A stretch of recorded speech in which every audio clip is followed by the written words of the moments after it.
Hello friend, तो कैसे हो आप सभी। स्वागत करते हैं आप सभी कई बस्ती जी को इसमें। तो फ्रेंड आज जो है कि बिहार डीएलएड एंट्रेंस एग्जाम 2025 के लिए एक स्पेशल टेस्ट पेपर लेके आए हुए हैं। तो चलिए शुरू करते हैं। फ्रेंड आज की सेट को आपसे शुरू से अंत तक सॉल्व करके स्कोर भी बताइएगा कितने स्कोर कर पा रहे हैं।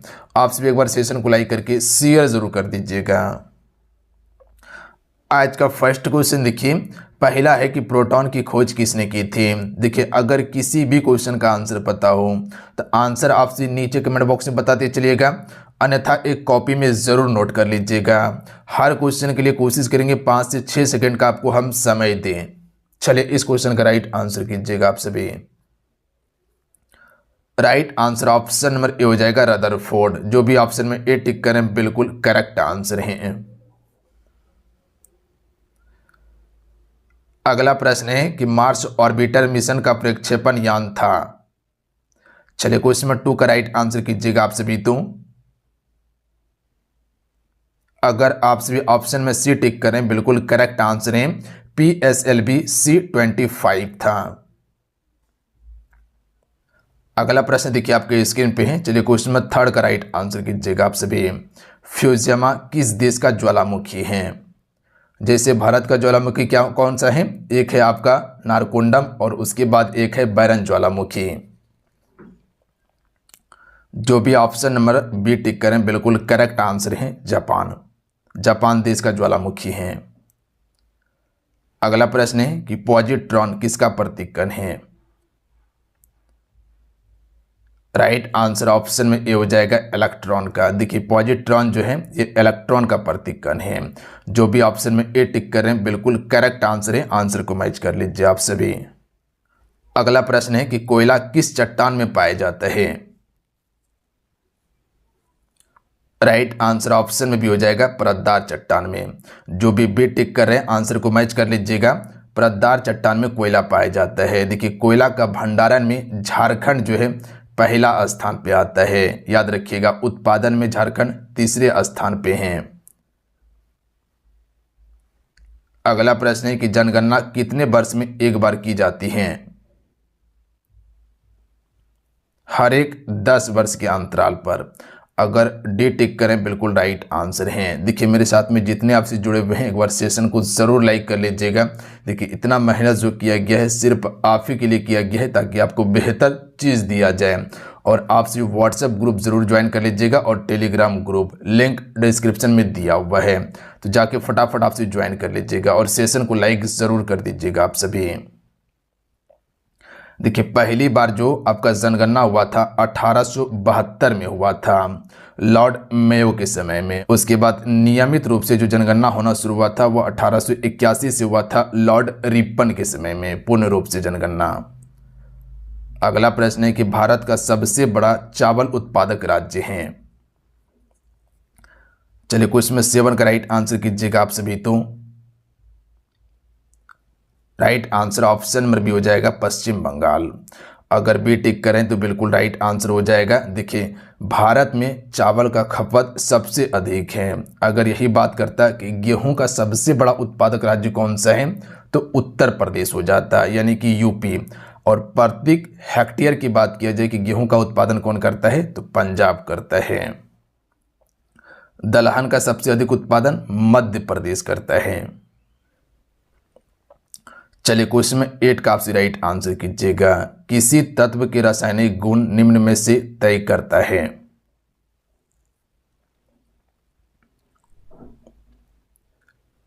राइट आंसर ऑप्शन में भी हो जाएगा इलेक्ट्रॉन की संख्या। अगर आप सभी ऑप्शन में बी टिक करें तो आंसर को मैच कर लीजिएगा। बिल्कुल टेस्ट के तौर पर लेके चलिए और लास्ट में स्कोर भी बताइएगा जो हम आपको टारगेट दिए हैं वो अचीव कर पाए हैं या नहीं कर पाए हैं। अगर कम भी क्वेश्चन सही होगा तो टेंशन नहीं लेना है आप सभी को, क्योंकि अभी आपके पास समय है। अगला है मोटर कार से उत्पन्न प्रदूषण जो मानसिक रोग पैदा करता है वो होता है। राइट आंसर ऑप्शन में सी हो जाएगा पीबी, जिसे हम सभी लेड के नाम से जानते हैं या सीसा कहते हैं। तो सी जो भी टिक करे बिल्कुल करेक्ट आंसर है। अगला क्वेश्चन है कि भारत का प्रमुख खाद्य फसल है। जैसे कि बताएं कि भारत का प्रमुख खाद्य फसल जो है वो आपका चावल हो जाएगा। और दूसरा प्रमुख खाद्य फसल क्या है, गेहूं है, याद रखिएगा ये चावल नहीं है, चावल ऑप्शन में एक करेक्ट आंसर होगा। तो जो भी ए टिक करें बिल्कुल राइट आंसर होगा। दूसरा हो जाएगा गेहूं। देखिए गन्ना का सबसे अधिक उत्पादन उत्तर प्रदेश करता है, याद रखिएगा आप सभी। देखिए आपसे बताना चाहते हैं बिहार डीएलएड एंट्रेंस एग्जाम 2025 के लिए एप्लीकेशन पे लगातार क्लासेस चल रहे हैं, जहां पर आपको topic wise classes, PDF, notes, ई बुक सारा चीज़ आपको दिया गया है। और लास्ट में आपको ऑनलाइन टेस्ट सीरीज भी दिया जाएगा ताकि अपनी तैयारी को जांच पाइएगा। तो मिनिमम फी में अभी तैयारी करवा रहे हैं हम आप सभी को। तो जो भी ज्वाइन नहीं कर पाए किसी भी कारण से, फटाफट ज्वाइन कर लीजिए, अभी से भी तैयारी कीजिएगा तो आपका तैयारी परफेक्ट हो जाएगा। क्योंकि वहाँ हम वही चीज़ें दिए हैं जो पेपर में पूछा जाता है, टू द पॉइंट चीज़ें दिए हैं। पढ़ने के लिए बहुत सारा चीज़ है, बट बहुत सारा चीज़ पढ़ने से रिजल्ट नहीं होगा। क्या पढ़ना है, ध्यान दीजिएगा, क्या पढ़ना है ये इंपॉर्टेंट नहीं है, क्या छोड़ के पढ़ना है ये इंपॉर्टेंट है। तो जाइए आपसे ज्वाइन कीजिए और तैयारी कीजिए अगर एक सीट पक्का करना है सरकारी कॉलेज में। एप्लीकेशन का लिंक डिस्क्रिप्शन में प्लस में कमेंट बॉक्स में पिन किया है, वीडियो बना दिए कैसे आपको ज्वाइन करना है, लिंक डिस्क्रिप्शन में दिया हुआ है। अन्यथा प्ले स्टोर पर जाइए, युवा शक्ति जेईई को सर्च करके ज्वाइन कर लीजिएगा डाउनलोड करके। अगला क्वेश्चन देखिए 11 नंबर जो है कि बेकिंग सोडा का रासायनिक नाम है।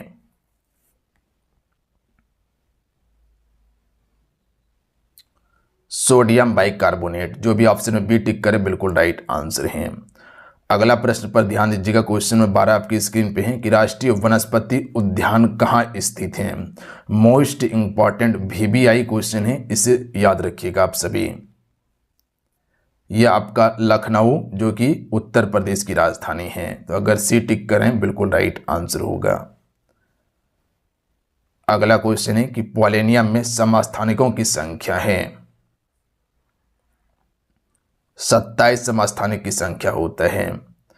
अगला प्रश्न देखिए 1857 की क्रांति के समय ब्रिटेन का प्रधानमंत्री कौन था।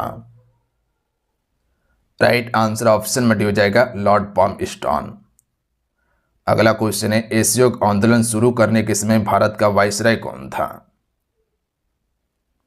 तो इस समय वायसराय लॉर्ड चेम्सफोर्ड था। असहयोग आंदोलन 1920 में महात्मा गांधी जी के द्वारा शुरू किया गया था और 1922 में वापस लिया गया था चोरा चोरी कांड के कारण, जो गोरखपुर में घटित हुआ था। अगला है अस्थायी विधानसभा अध्यक्ष नियुक्त कौन करता है।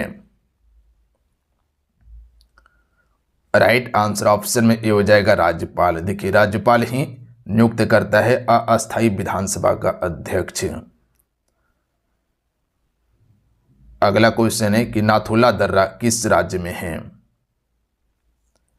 देखिए नाथुला और जेलेपला ये दोनों आपका सिक्किम राज्य में स्थित हैं। ऑप्शन में सी करेक्ट आंसर होगा। अगला प्रश्न है कि भारत का प्रमुख आयातक है। देखिए आयात का मतलब होता है किसी भी देश से अपने देश में लाना। तो ऑप्शन नंबर इसका सी करेक्ट आंसर हो जाएगा। यानी कि दोनों दलहन और तेलहन दोनों का आयात किया जाता है, याद रखिएगा आप सभी। अगला क्वेश्चन है कि भारत में संघ राज्य का प्रशासन होता है, यानी कि संघ राज्यों का जो प्रशासन होता है वो किसके हाथों में होता है। राइट आंसर ऑप्शन में हो जाएगा राष्ट्रपति। क्वेश्चन को समझिएगा, संघ राज्य मतलब केंद्र शासित प्रदेश की बात किया गया है। जो केंद्र शासित प्रदेश 8 है, इसमें जो शासन होता है वो राष्ट्रपति का होता है। अगला है राज्य सरकार की कार्यकारी अध्यक्ष कौन है।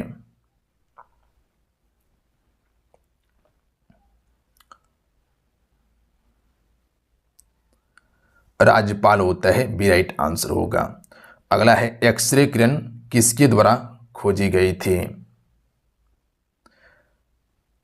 राइट आंसर ऑप्शन में डी हो जाएगा WC रॉन्टगेन, नहीं इसको रॉन्टजेन कीजिएगा। रॉन्टजेन के द्वारा खोजी गई थी, डी राइट आंसर होगा। अगला प्रश्न है कि लार किस पोषक तत्व के पाचन में मदद करती है। चलिए क्वेश्चन 22 का आपसे राइट आंसर कीजिएगा। स्टार्च बिल्कुल करेक्ट आंसर होगा। अगला है नंदा देवी स्थित है।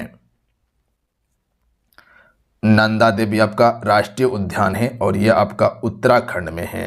जैसे फूलों की घाटी उत्तराखंड राज्य में स्थित है। अगला क्वेश्चन है कि विश्व की सबसे चौड़ी जल संधि कौन सी है। राइट आंसर हो जाएगा डेविस जल संधि। ये विश्व की सबसे चौड़ी जल संधि है। तो जो भी ऑप्शन में ए टिक करें बिल्कुल करेक्ट आंसर होगा। अगला क्वेश्चन है कि मानस किस नदी की उपनदी है। देखिए मानस एक राष्ट्रीय उद्यान भी है जो आपका असम में है और ये ब्रह्मपुत्र की एक उपनदी है मानस। अगला प्रश्न है कि दुर्गापुर इस्पात संयंत्र किसके सहयोग से स्थापित किया गया था।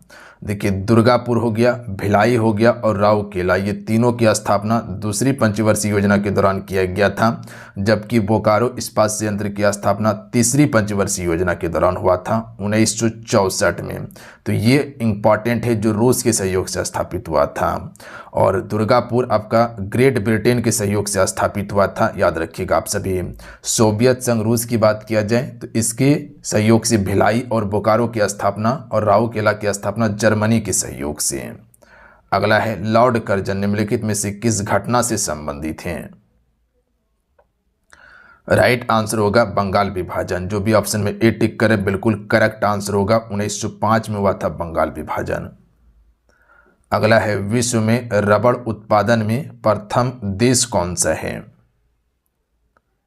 राइट आंसर हो जाएगा थाईलैंड। पहले स्थान पे थाईलैंड है और इंडोनेशिया जो है दूसरा स्थान पे है और भारत जो है ये चौथा स्थान पे आता है, याद रखिएगा आप सभी। वियतनाम तीसरे स्थान पे है, वियतनाम तीसरे स्थान पे है। अगला है भिलाई इस्पात संयंत्र किसकी मदद से स्थापित की गई। तो अभी आपको बताएं भिलाई इस्पात संयंत्र के बारे में। तो भिलाई और बोकारो ये दोनों रूस के सहयोग से स्थापित हुआ था। भिलाई हुआ था दूसरी पंचवर्षीय योजना में, जबकि बोकारो तीसरी पंचवर्षीय योजना में स्थापित हुआ। अगला है भारत में जूट का अधिकतम क्षेत्र कौन सा है। देखिए जूट अनुसंधान संस्थान पश्चिम बंगाल कोलकाता में है और पश्चिम बंगाल में ही जूट का अधिकतम क्षेत्र है। ऑप्शन में डी राइट आंसर होगा। सबसे अधिक उत्पादन करता है जूट का। इसके अलावा चावल का भी उत्पादन करता है सबसे अधिक। कादम्बरी लेखक थे, यानी कि कादम्बरी के लेखक कौन है, बाणभट्ट, बिल्कुल राइट आंसर होगा, याद रखिएगा आप सभी। कंठ ओष्ठीय ध्वनि का उदाहरण है, यानी कि कंठ और ओष्ठ से बोले जाने वाली ध्वनि जो है और हो जाएगा, याद रखिएगा। और अगला क्वेश्चन देख लीजिएगा, भाषा निर्माण की इकाइयों का सही अनुक्रम कौन सा है। तो देखिए भाषा का जो निर्माण होता है ध्वनि, शब्द, पद और वाक्य से होता है। तो इसका राइट आंसर हो जाएगा ऑप्शन नंबर डी। पहले ध्वनि होगा, उससे शब्द बनेगा, शब्द से पद बनेगा, पद से वाक्य बनेगा। अगला क्वेश्चन है कि अव्यय के कितने भेद हैं। तो अभी बताए थे कि अव्यय के 4 भेद हैं। कौन कौन सा, क्रिया विशेषण अव्यय, संबंध बोधक अव्यय, समुच्चय बोधक अव्यय और विस्मयादि बोधक हो जाएगा। अगला क्वेश्चन देखिए कि निम्नलिखित में से कंठीय ध्वनि कौन सी है। तो देखिए कंठ से जो उच्चारण होता है वह क हो गया, ख हो गया, ये सभी कंठ से उच्चारण होता है। यानी कि क वर्ग की बात किया जाए तो ये कंठ से उच्चारण होता है, ध्यान देंगे आप सभी। अगला प्रश्न है कि स्थान के आधार पर बताइए कि मूर्धन्य व्यंजन कौन सा है, यानी कि मूर्धा से बोली जाने वाली व्यंजन कौन सा है। तो राइट आंसर हो जाएगा ड और ढ, ये आपका मूर्धा से बोली जाने वाली व्यंजन है। तो सी करेक्ट आंसर होगा। अगला प्रश्न पर ध्यान दीजिएगा कि निम्नलिखित में से अल्पप्राण वर्ण कौन सा है। यहाँ पर समझिएगा, एक होता है अल्पप्राण, एक होता है महाप्राण, एक होता है आपका महाप्राण होता है। तो इसको समझिएगा आप सभी। देखिए सबसे पहले ये समझिए कि अल्पप्राण में क्या क्या आता है, जैसे कि क हो गया और ग हो गया, ये आपका अल्पप्राण वर्ण है। आप समझे बात को, यानी कि पहला अक्षर और उसके बाद तीसरा हो गया और उसके बाद पांचवा हो गया, ये आपका क्या है, अल्पप्राण है। ध्यान दीजिएगा आप सभी, पहला, तीसरा और पांचवा। जैसे पहला में क हो गया, तीसरा में क्या हो गया, ग हो गया और उसके बाद अंगा हो गया, ये आपका क्या है, अल्पप्राण है। बात समझे आप सभी। हर में हो जाएगा, च छ में वही होगा, आपका प में वही हो जाएगा। यहाँ तक समझ गए, यानी पहला, तीसरा और आपका पांचवा ये आपका अल्पप्राण होता है। अभी बताएं आपको महाप्राण के बारे में। तो महाप्राण में क्या होता है, दूसरा होता है और चौथा होता है। जैसे कि दूसरा में क्या था, खा था और उसके बाद क्या था, घा था, ये आपका क्या है, महाप्राण है। तो हर में यही फॉलो करेगा, याद रखिएगा। पो वर्ग में भी वही फॉलो करेगा, चो वर्ग में भी वही फॉलो करेगा। तो याद रखिएगा दूसरा और चौथा आपका महाप्राण होता है। पहला, तीसरा पांचवा अल्पप्राण होता है। बात समझ गए? तो राइट आंसर क्या हो जाएगा? क और ग होगा। अगला क्वेश्चन है कि सुमित सो रहा है, इस वाक्य में क्रिया का भेद है। तो क्रिया का आपको दो भेद बताएं, एक आकर्मक क्रिया, एक साकर्मक क्रिया। तो सुमित सो रहा है, इसका उच्चारण कीजिए, क्या सो रहा है।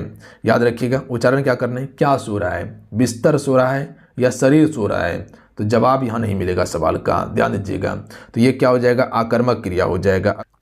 अगर यही सवाल का जवाब आपको मिल जाता तो वो आपका साकर्मक हो जाता। जैसे कह सकते हैं कि राम पुस्तक पढ़ रहा है, तो क्या पढ़ रहा है? राम पुस्तक पढ़ रहा है। तो यहाँ सवाल का जवाब मिलेगा। उच्चारण कीजिए कि राम क्या पढ़ रहा है, तो पुस्तक पढ़ रहा है। अगर वही कहते कि सिर्फ राम पढ़ रहा है, तो राम क्या पढ़ रहा है, पता नहीं क्या पढ़ रहा है, तो ये आपका आकर्मक क्रिया होगा। सवाल का जवाब मिल जाए तो साकर्मक, ना मिले तो आकर्मक। जैसे कहते कि पक्षी उड़ रही है, तो पक्षी क्या उड़ रही है, पंख उड़ रही है ना, तो वो क्या हो जाएगा? आकर्मक क्रिया होगा। अगला क्वेश्चन देख लीजिएगा, वाच्य कितने प्रकार के होते हैं।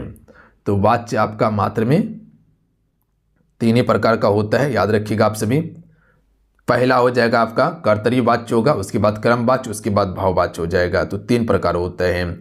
तो ऑप्शन नंबर ए इसका राइट आंसर होगा, ध्यान दीजिएगा आप सभी। अगला क्वेश्चन है कि निम्न में से नासिकीय व्यंजन कौन सा है, यानी कि नाक से बोले जाने वाले व्यंजन, इसमें आपका या हो जाएगा। अगला क्वेश्चन देख लीजिएगा, द्रौपदी का चीर का अर्थ है कभी समाप्त ना होना। Option number C correct answer होगा। भागीरथी पर्यटन का अर्थ है असाधारण पर्यटन। भागीरथी पर्यटन का अर्थ क्या होता है? असाधारण पर्यटन। अगला क्वेश्चन है कि भीष्म प्रतिज्ञा का अर्थ होता है, तो दृष्ट प्रतिज्ञा होता है, यानी कि कोई भी चीज को ठान लेना। अगला है खून पानी होना का अर्थ क्या होता है? कोई असर ना होना। आम चाल भाषा में बोलते कि लगता है इसका खून पानी हो गया है, यानी कि उस पर कोई असर ही नहीं पड़ रहा है। तो ऑप्शन में भी करेक्ट आंसर होगा। अगला क्वेश्चन है कि अंगूठा दिखाना का अर्थ क्या होता है? इनकार करना। ऑप्शन में ए राइट आंसर होगा। उल्लू सीधा करना का अर्थ क्या होता है? उल्लू सीधा करना का अर्थ होता है अपना काम निकालना। ऑप्शन में डी। अगला क्वेश्चन है कि माथा ठनकना का अर्थ होता है अनिष्ट की आशंका होना। अगला है कि ठिकरा फूटना का अर्थ होता है किसी के सिर पर झूठा दोष लगाना। सी राइट आंसर होगा। उलट फिर होना मुहावरे का अर्थ क्या होता है? परिवर्तन होना।